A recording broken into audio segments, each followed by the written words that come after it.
Mr. Telephero TV, I'm coming back with one last post about the NBA Finals tonight. First and foremost, I know in the last video y'all felt the tension in the air. It wasn't the fact that I'm a Cavs fan. I'm not a LeBron James Cleveland Cavaliers fan. I might be a solo LeBron guy, but I'm not a Cleveland Cavaliers fan. I'm a fan of the game of basketball, right?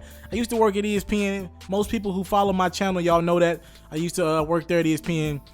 I bleed basketball. I know y'all come to me for a lot of hip-hop based content, but what I specialize in, what I really get down in, what I've earned, how I got to this point in journalism is through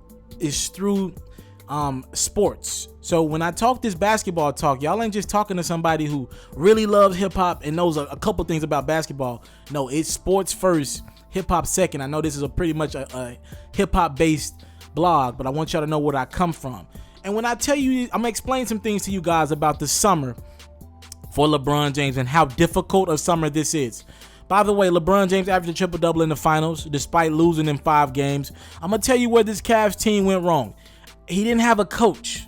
Tyronn Lue didn't make any in-game adjustments. Steve Kerr was coming out of timeouts. Anytime the Cavs trapped Stephen Curry or Kevin Durant, Steve Kerr had an in-game adjustment. This game, he didn't play JaVale McGee. He only played Zaza Pachulia a few minutes. He went to that lethal lineup where Andre Iguodala was on the court with the Fab Four. It's just in-game adjustments. And Tyronn Lue, the coach of the Cleveland Cavaliers, had nothing for his Cleveland Cavalier team. LeBron didn't have a bench, right? He just didn't have enough of a bench. Darren Williams looked lost on the court. He did play a really good game 5 tonight, but Darren Williams looked lost on the court at times. Richard Jefferson gave it all he had, but this is a guy who's been thinking about retiring the last couple years. That bench has to get younger. Kyle Korver couldn't defend anybody. His LeBron's guys. And this is LeBron's fault. Let me make that clear. This is LeBron's fault, what I'm about to tell you. LeBron, 2 summers in a row, has told the Cleveland Cavaliers, look, I'm tired of this waiting game. It's camp time. Get Tristan Thompson his money. The Cavs signed Tristan Thompson to a max deal. Last summer, LeBron was like, look, I'm tired of this waiting game. Training camp's about to start. Get J.R. Smith his money. The Cavs signed J.R. Smith to a 4-year, $57 million deal. They overpaid for both of those guys. I want to break down how stupid and ludicrous this is. Tristan Thompson and J.R. Smith, coincidentally, are both 2 of LeBron James's guys. His best friend, Rich Paul, manages both of these guys. These are LeBron's closest friends on that Cleveland Cavalier team. LeBron and Kyrie, they're great teammates together, but they're not the closest on the team from a friendship standpoint. As a matter of fact, Kyrie Irving's 2 closest friends are Iman Shumpert and a guy that got released. Shout out to my brother Jordan McRae. Let me explain something to you guys.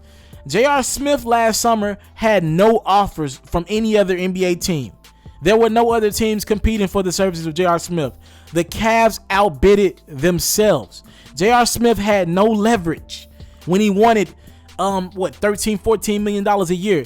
The only leverage he had was LeBron James wanted him back. That's all the leverage he had. And J.R. Smith had an incredible game 5, but you can't be paying him $14-15 million a year for him to be spotty at best in the playoffs. I'm sorry. He struggled throughout the playoffs. He had a decent game 3, 4, and 5. I'm sorry. You got to find a way to get rid of Tristan Thompson or Kevin Love. One of the 2. Kevin Love was good at times. He was good through the first 3 rounds, but in the finals, and the Cavs are getting right back to the finals next year. You got to find a way to make a team that can beat this Golden State Warriors team or compete better. You got to get some forwards on that perimeter and not just the post-up guy like Kevin Love or the spot-up 3-point guy. He can't defend anybody on that Golden State Warriors team. You got to stop looking to what's the best team to put out on the court. You got to start looking to what's the best team that can beat Golden State. And it's not just going to take shooting. It's going to take a lot of other things. Golden State is a phenomenal basketball team, one of the best we've ever seen. They lost 1 game in the playoffs. Never forget that. One of the best teams we've ever seen. If I'm LeBron, these are my options in this offseason, and I've been talking to a couple of my partners, and this is what we came up with. This is what I came up with, actually. The Cavs can go after Paul George. Now, Paul George does not have a no-trade clause. Let me make that clear. He does not have a no-trade clause. But here's what you do. You, LeBron James, you go call Paul George and tell him, look, do you want to play with me? Be a part of history? What you want to do? Paul George then goes to the Indiana Pacers and says, look, I look, I'm a free agent after the season. I'm not coming back to your team. You could either trade me right now and get something for me or let me walk. Well, I know you guys are hearing me say Paul George doesn't have a no trade clause. He just can't force his way to a team, can he? Well, here's the thing. Paul George can tell whatever team wants him. I don't care if it's Boston or LA, whatever team wants him. He can tell them, look, I'm not signing an extension with your team right now. So if you trade for me, you'll have me for the rest of the season or maybe the beginning of the season, but I'm not signing a long-term deal. 9 times out of 10, that's going to make the Lakers or the Celtics or whoever want Paul George not make the trade if he doesn't sign an extension. Nobody's going to trade for Paul George if he doesn't agree to sign an extension. So Paul George can say, I'll only sign an extension with the Cleveland Cavaliers. That might force the Indiana Pacers' hand, and they might sign or trade Paul George to the Cavs for Kevin Love. You get something out of that. You get something that's better than nothing. So maybe the Cavs can go that route where they get Kyrie Irving, LeBron James, and then now you have Paul George on the perimeter to kind of combat this Golden State Warriors team with perimeter guys. And I think you do need another perimeter defender to kind of guard Kevin Durant down the stretch. I just don't think LeBron James can do it anymore. He cannot guard Kevin Durant, period. Kevin Durant's just too good.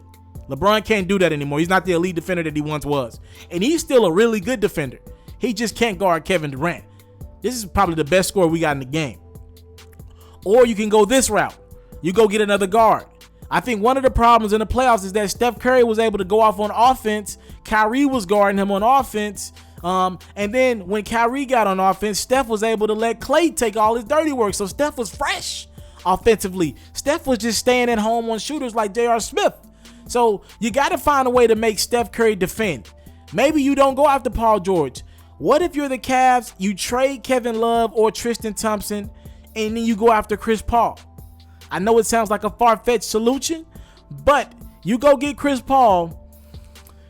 Kyrie's a 2, man. I'm sorry, man. Kyrie Irving is a small shooting guard. He's a 2 guard. He can't really pass like that. His game is literally ISO basketball at the 2. Maybe you go get Chris Paul. Now Steph can't just chill on defense. He's got to guard either Kyrie or Chris Paul. And I know Steph's gave Chris Paul fits in the past, but also remember Chris Paul was getting crossed over by Steph. But then on defense, Chris Paul was getting locked up by Klay. So Steph has always been able to hide. You got to make Steph defend. So you go out and maybe you go get a Chris Paul. You trade Kevin Love or Tristan Thompson. You get rid of their max money. You go get a Chris Paul. He's a free agent this offseason. That's one of LeBron James' closest friends. That'll be the easiest move to make. Here's another move that a lot of people are calling for. Maybe you go get Carmelo Anthony. Phil Jackson of the New York Knicks, the VP, he wants to get rid of Carmelo Anthony. That's a fact. That's a fact. The thing is with that is that Melo would probably have to get traded for Kevin Love. Carmelo has a no trade clause. He, unlike Paul George, can say, I'm not going to the Lakers. I'm not going to the Boston Celtics. If I don't want to go there, I'm not going there. We know Phil Jackson wants to move on from Carmelo Anthony. He'll take pretty much anything for Carmelo Anthony right now. Maybe you go trade Carmelo Anthony for Tristan Thompson and you try to go back to the finals with that team with Melo, who's not scared of Kevin Durant. Not as good as Kevin Durant, but he's not scared of Kevin Durant. That's an option. There are other options in play as well, but I think you got to go get a big-time forward or maybe Chris Paul, but it's going to take a big-time forward, a Paul George or Carmelo Anthony to compete. Paul George will probably be your best option. Melo will probably be your more realistic option from a forward standpoint, and Chris Paul probably be the easiest option to get there, period. All right? All you have to do is trade Tristan Thompson or Kevin Love, get rid of that money. And I like Kevin Love a lot, and he balled out in the first 3 rounds, but in the finals, he's just a mismatch. They're literally going at him. He doesn't have the legs to keep up defensively with Draymond, KD, any of them. So those are some of the Cavs' options as a team going forward from a free agency standpoint. They got to make one of these big-time moves. But I do want to end with this, right? If you're the NBA, because we're only going to knock LeBron James here, and I don't want to be the LeBron James stan. I really don't want to be that tonight. But I respect this man's greatness so much. He is the greatest basketball player I've ever watched. I didn't get to watch most of Jordan. I only caught the Washington Wizards Jordan. LeBron is the greatest talent that I've ever been able to watch up close and personal, him and Serena Williams.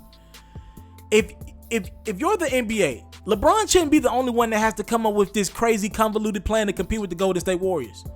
Ladies and gentlemen, Damian Lillard is putting out another album this summer.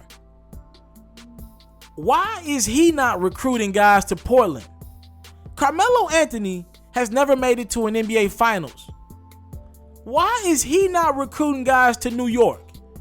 Kawhi Leonard, and God bless the brother, he went down with a horrific injury because of Zaza Pachulia. Why is he not recruiting guys to San Antonio? Remember, they got LaMarcus Aldridge because of Greg Popovich and Tim Duncan. Why is he not recruiting Chris Paul to San Antonio? This is not a LeBron James issue. In the last 2 years, this Golden State Warriors team has went 73-9 in the regular season a year ago, and this year they just went 15-1 in the playoffs. More than LeBron James should take this personal, how dominant the Warriors have been over this 3-year stretch, 2 championships, and in the year that they didn't win a championship, they got to Game 7 and they won 73 games, an NBA record over the 95-96 Chicago Bulls. This should be personal by everybody should take this personal in NBA. It shouldn't just be LeBron and Kyrie Irving. Why are other guys, why is Russell Westbrook getting a pass? Kevin Durant is happy right now. You let one of the best talents go. He didn't want to play with you because you didn't pass the basketball. Nobody's joining Russell Westbrook in Oklahoma City. We could go around the NBA. Why are stars not recruiting? You see that the recruiting mechanism is working. Look at the NBA champions. It's been dominated by the Cavs and Warriors pretty much, or whatever team LeBron is on. Alfred Telefero, Mr. Telefero TV, thank you for the time and support. Don't take it for granted. Salute. I'm out. If you're looking to book me for an interview video or by phone, if you're looking to have your music or your skill featured on my daily podcast, if you're looking to book me for a speaking engagement to help motivate some kids, if you're looking to have me rock some of your clothing to help promote your brand, make sure you hit me up at booking@mrtelefero.com. Again, that's booking@mrtelefero.com.